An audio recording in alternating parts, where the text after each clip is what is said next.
President Cyril Ramaphosa last night announced that the lockdown in South Africa will now be phased out in a stage approach, which means that what many boards and what many directors have been waiting for the past 4 or 5 weeks is now finally here, a return to normal.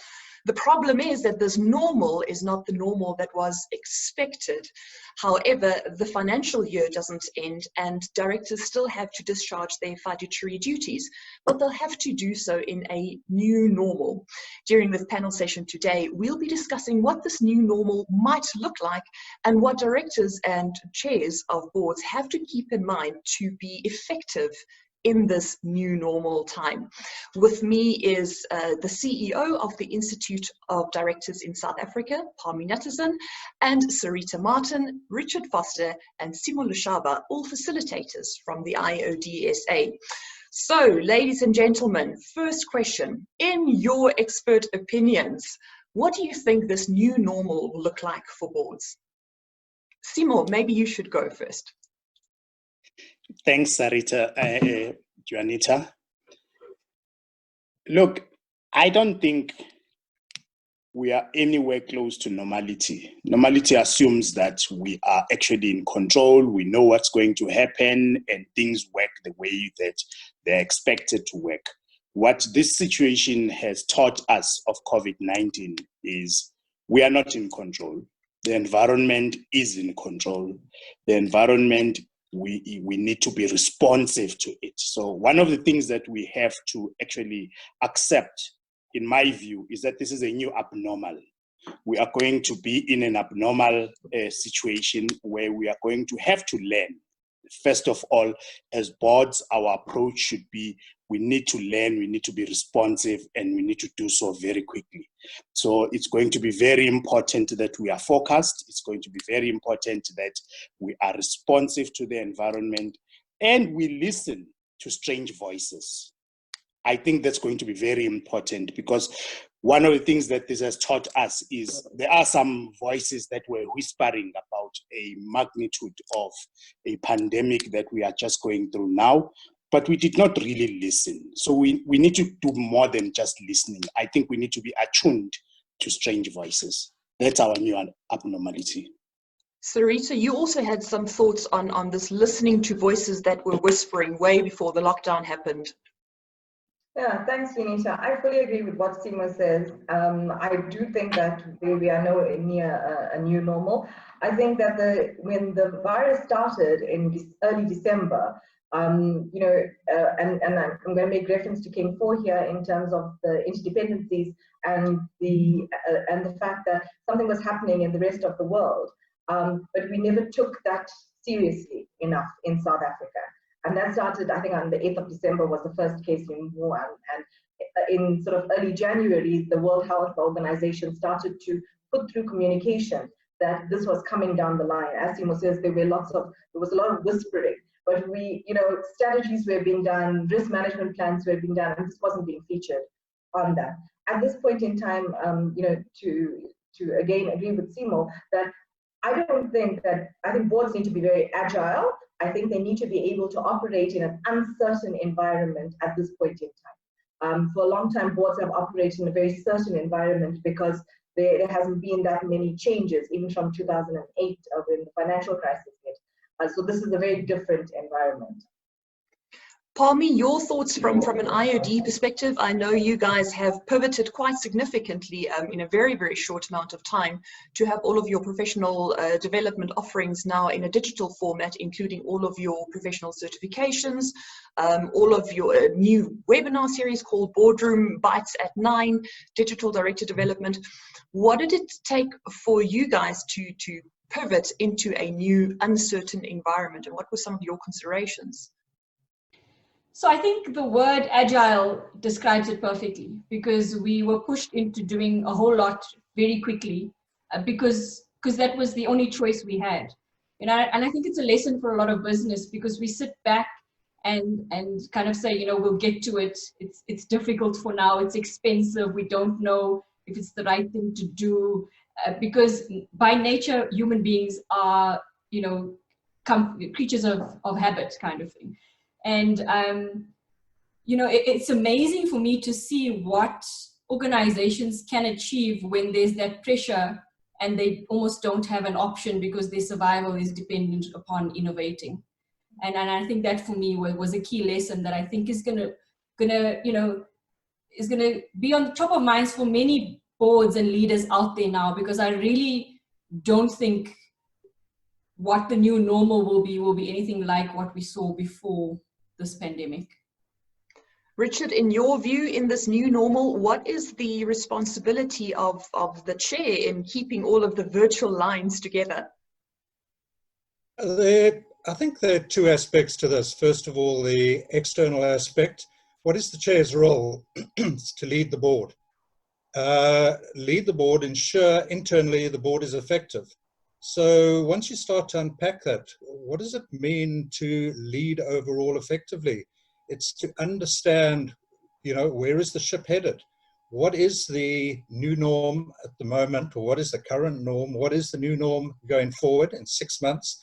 And, as Palmi alluded to, do boards always understand what the new norm will be in 6 months' time? We're talking about one crisis, one issue. Boards 4 years ago were talking about, the new norm, the fourth industrial revolution. Well, hasn't this just been a catalyst that's accelerated the issues? So from a chair's point of view, it's, do we understand? Is the board understanding? Have we got the right processes and people capable of having the discussion? Are we creating the right spaces for these discussions? To my mind, I see that as the chair's role. And then internally, how do we actually run in this contactless society? Board dynamics, we've been through, certainly we've been through telecoms, we've been through this whole digitization that boards were able to operate, across borders, etc. And then we started to swing back. No, but we do need some contact. Do we understand that? Does the chair understand that? And then do we understand, some of the fundamentals? How are we actually connecting with stakeholders?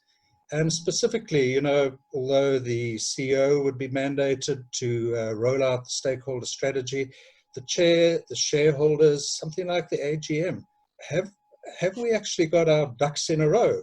Oh, well, we put technology in place, no problems, we can have the discussions, etc. And yet, if you attend shareholder forums, they're saying, do we understand how important shareholders are, how important that interaction is? So are we actually putting things in place to accommodate those richer discussions? At this point, we probably, not probably, we are in crisis mode. We do what's necessary.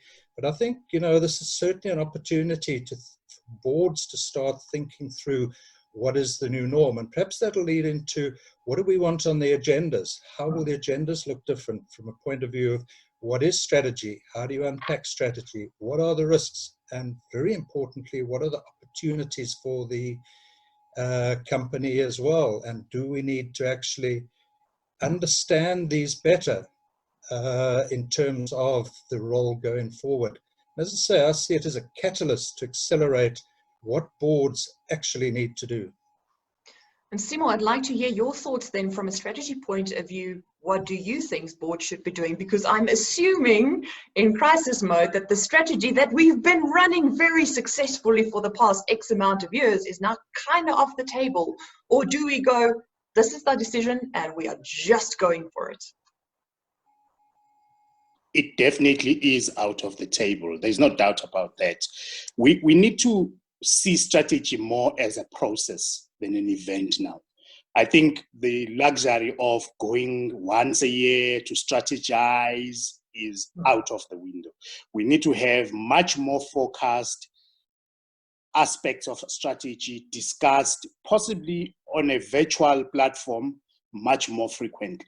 It's going to be very important that we get ourselves accustomed to planning for the unknown and the unpredictable. We've tended to resort to our comfort zone where we plan for things we can predict, where we base on our planning on what we already know.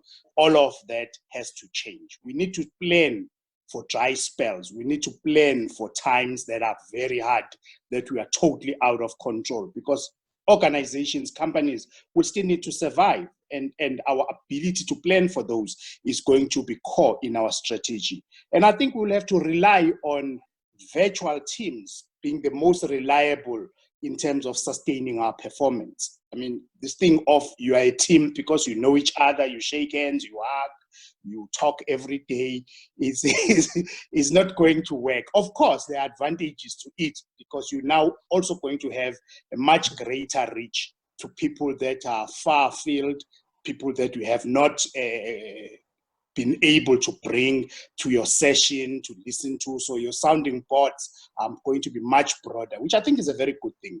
So it's not all bad, it's not all gloomy, but we have to respond to the needs of very focused strategic sessions and almost discipline ourselves in every board meeting to find time to discuss strategy. We've tended to deal with it as somewhat of an outside event, additional to the normal board. Now it is at the center of what we do. There is no way that the next 6 months is going to be conducive and prosperous for any organization unless we make strategy part of our ongoing discussion in the board, because we are all learning. Nobody has been through this, and there is no way that you will leave it until October and then say we will review and understand it. Then it's just not going to be possible. As Pami says, we all have had to do what we need to do in a very short space of time, and that's a very good thing from a strategic point of view. I absolutely agree. Strategy should be brought into more regular discussions. And when we talk about regular discussions, maybe the one board meeting once a quarter is enough. Mindset will also now shift. But there are a few other things that is happening in this opportunity space, Sarita, that you know of a couple of buzzwords for. People are already talking about these buzzwords and these terms that highlight a new way of doing in the new normal. Well, I think that, as we were saying, that in every risk there's an opportunity. And so, for example, at this point in time, there is a need for seamstresses and chefs and other skills that we wouldn't normally have had such a big need for. In addition, the whole issue around this risk language coming through, even from a government perspective, and I see they released everything is around risk and a risk-based approach. And I also think that the ICT sector, has suddenly, just exploded a little bit because of the need for such, these kind of virtual meetings and virtual teams. But yeah, I think companies need to also understand, and I think Richard mentioned it, whether or not you are still relevant in your current form and your current structure, and what needs to change, because something has to change. And also the fact that we are very dependent upon government as a stakeholder. Richard was mentioning having stakeholders on the agenda as well. So I think that's really important as to who your stakeholders are. And they may not actually be individuals that you would ordinarily have identified as your primary stakeholders, because the primary stakeholder might have always been your shareholder. And at this point in time, your shareholder has the capital, but you are very dependent upon other individuals. Pami, in terms of the skills that are now needed on board, it might not be within the current board composition, and with board rotation and co-opted board members being an opportunity. In your opinion, what type of skills should boards be on the lookout for now, and what is the opportunity to get those skills into a board without necessarily having to go through the very formal recruitment process and onboarding process and so on, that can take a little bit too long? So I think, listen, we've always spoken about boards needing to have a diverse range of skills, because we always say a diverse group challenges each other to the effect that you make better decisions at the end of the day than having groupthink. And I think that remains true for now. We've also for years been saying that we need to be looking at diversifying our boards in terms of age demographic for this very reason of emerging technology. And what we sit with now is you can see the need of emerging technology in order for us to operate and survive as business. And I think that's probably going to be a skill that people are going to be looking to bring onto their boards. In terms of appointments to boards, obviously there's a legal process there where shareholders need to appoint the board members. In the interim, nominations committees usually do a call for nominations or seek candidates through any means they see fit. But there is also an option in the law to co-opt members onto the board in the meantime, and that gets ratified at the next AGM. So it can be done sooner, but due process still needs to be followed. So if we then come full circle back to you, Richard, starting the last bit of our conversation, in very, very practical terms, what does this board agenda during the new normal period look like? The board agenda, I think, has been discussed or outlined in King, and I always default back and say, well, there's nothing in there where Simo mentioned, well, we need to focus on strategy, we need to focus on risk. It's not just the financials. We need to focus, we should have social and ethics committees, ESG, environment, social governance. This has taken on a new meaning. It's taken on a new spotlight. People are WhatsApping each other. Well, what is that bank going to do for us? What is that organization going to do for the employees, for the man in the street? How are the property companies going to behave in a way in terms of their approach to their tenants, etc., etc.? These are the real questions that are being asked. So if these are the questions out there, if stakeholders are behaving in a certain way, isn't it more important to get those discussions onto the board agenda, onto the various committees' agenda? Palmi's mentioned, ITC, etc. Does that need to be accelerated further up the agenda? We've spoken about, having strategy sessions. Simo spoke about, well, we need them to be more frequent, etc. It's not a one-off. Absolutely. And, had boards, when they were asked, or it was suggested, or the guidelines suggest good governance, you have to integrate, risk and ITC into your strategy. Maybe now the cracks are starting to appear. But the one thing, just in relation to board agendas, without digressing from the question you asked, I think it's important to pick up, we've discussed board composition, who you want on the board, etc. Notwithstanding technology, etc., companies are still people-driven. What tone will the chair set from the top? What tone will the board cascade down? Some companies, management in huge crisis. I mean, we've seen evidence where CEOs have broken down, publicly in terms of giving an overview of their results. What is the board doing? Who have they got in the boardroom? And this is also where mix and composition becomes so important. Yes, we need people who understand the new world, new technology. Have we got people who've actually been through a bit of this before, who can be cool, calm, and collected and say, well, we know, but at the end of the day, this is where we've got to get to. What is a board's role? It's to actually lead strategically. We mustn't lose sight of that. Not to become immersed in the operations, to still ensure are the right messages being sent down through the through management, etc. There are people at management level taking huge strain, employees, etc.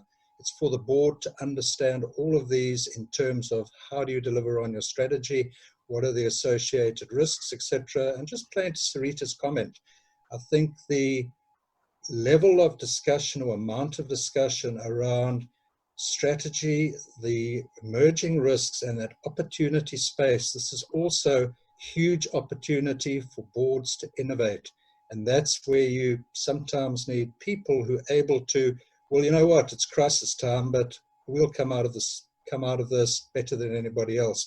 Have you got leadership at board level and in your exco team who can actually deal with that? And that's where some difficult decisions may need to be made. Have we got the right management team in a time of crisis and for huge innovation? The CEO we appointed, he was good at what he had to do 6 months ago, or he or she maybe not so good at driving the business forward in terms of what we need now. These are the real hard decisions. You need the right people in the boardroom, and you need the right processes and agendas. And as I say, the space to accommodate those discussions. That's what needs to be driven by the chair and the chair of the various committees. And they need to understand it. Simo, what would you like to see on the board agenda in addition to what Richard has already mentioned? I agree to Richard and I agree to Pami.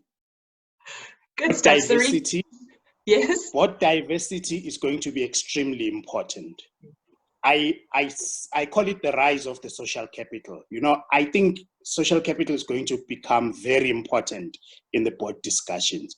Richard says organizations, yes, need technology, but they're still largely run by people. People don't just end up in the workplace. They go home. What are their living conditions at home? What is the population density where they live? We talk of compartmentalization in the workplace as one of the new strategies, where we're trying to keep teams in compartments such that they can't infect each other. But if they are going to go back into environments where there is no compartmentalization, if they are going to travel through taxi ranks, through public transport, where there is no safety, all of what we are doing is not going to be enough. So we need better understanding of the social environment. We need better influence and impact on our social environment because it is intertwined with our workplace. And that's one of the things that is going to grow very, very quickly in terms of our board lexicon, in terms of our agendas. So it's going to be very important to have open-minded boards that are ready to learn and that learn very quickly in areas that we possibly are not geared. And Pami talked of something very good that we are allowed to co-opt. And I think many boards have to look at co-opting people with social science background, social science understanding and knowledge of that environment. Because let's face it, many of us have focused on the financial environment, have focused on the business processes, and we are very good at that. But we are now very dependent on what happens way beyond our own environment, yes. Sarita, what would you like to see in the boardroom in terms of composition and people and skills and on the board agenda in this new normal? In the new abnormal. The new abnormal, there you go. New abnormal. So I would like to see a lot more skills in terms of communication, crisis management, and just, not your normal skill set that we've always had. Social media, ICT, those sort of skills being focused on. I think one of the things that came through very clearly is how quickly did organizations communicate how they were going to adjust. And so when you didn't have that at a board level and you hadn't had a crisis management plan in place as to who was going to be your crisis management team, what were you going to do from a communications perspective, I think that it was a little bit of scrambling around. And then you get into actually who was mandated to make what decision.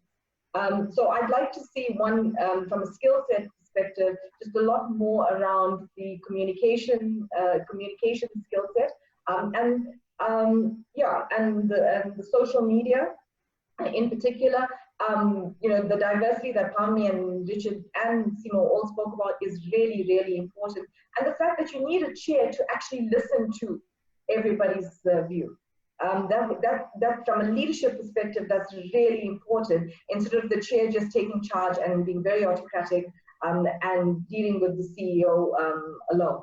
So I think that's very, very important. And I think on the agenda, I'd also like to see how we were going to deal with our people. Simo brought this up. And, a lot of companies have cut salaries. We don't know. How do you give an increase in an environment where there is such a level or degree of uncertainty? How do you deal with incentives? How do you, how do you motivate individuals? How do you get staff, as you mentioned, back into the workplace? And I think the levels of trust about we have from a working remotely perspective, there've been quite low levels of trust as to whether someone works remotely and they're actually doing what they're supposed to be doing. And so it should be more around output based. So a lot around people, a lot around, how do we enable them, a lot around the trust levels, And yeah, I think that at the moment, even as we come out of this into this new abnormal, the agenda is not going to look, like the standard agenda, minutes, matters arising, etc. It's going to look very different as to what do we need to do to get to a new normal. Palmy, your thoughts on what needs to be added to this agenda? Well, I think, look, I'm not going to repeat. I agree with what's been said before, but a couple of things that come to mind. Firstly, I don't think ever again will the disaster recovery and business continuity plan and this emergency succession plan be tabled as an agenda item that just has to be tabled because King 4 says so. I think this has been a true test for us to even see whether those plans were sufficient and detailed enough for us to be able to continue business. So that's just two things I think companies are going to pay a lot more attention to in future. The one thing also that I'd like to stay on the board agenda is this social conscience of business. And I've seen it in so many examples recently. I've seen restaurant chains who can't sell at this point in time, opening up their kitchens to make food for frontline workers. I've just seen business just do so much more for society. And I hope that stays on the board's agenda, because I really think it's critical in this world, interconnected world, as Sarita spoke about earlier. I agree. Richard, closing comments, please. I think from my side, something you said, at the opening, directors have fiduciary duties of care and skill, and I hate to default to the legal side of things, but you need to, a huge discussion point. What does that mean? You then look at King and say you need to take a balanced approach in respect of understanding your stakeholders, understanding what their needs and requirements are. Have we ever been in a position that those aspects have become more important? A board making an informed decision. And if you test the board, did you actually understand what impact that decision had on your stakeholder universe? And as I've said earlier, and I don't want to repeat myself, but I think this crisis has magnified a lot of these issues and a lot of what boards should have been doing in the first place. Palmish just alluded to it in terms of social conscience. Well, are you going to redefine your business purpose? We've been talking about that for some time. So as I say, boards need to understand what is in the best interests of the organization. Is it putting the business under? Is it business rescue? What is the future for this particular organization, and what truly is in the best interests? And that's what board members need to be judged on from both a good governance point of view and ultimately a legal perspective. Those are my closing comments. Ladies and gentlemen, thank you so much for your time. I do appreciate your insights. I am sure that we will be having the next phase of this discussion where we will be delving into the other bits of what is making this new abnormal a little bit more manageable for every one of us. Thank you very much.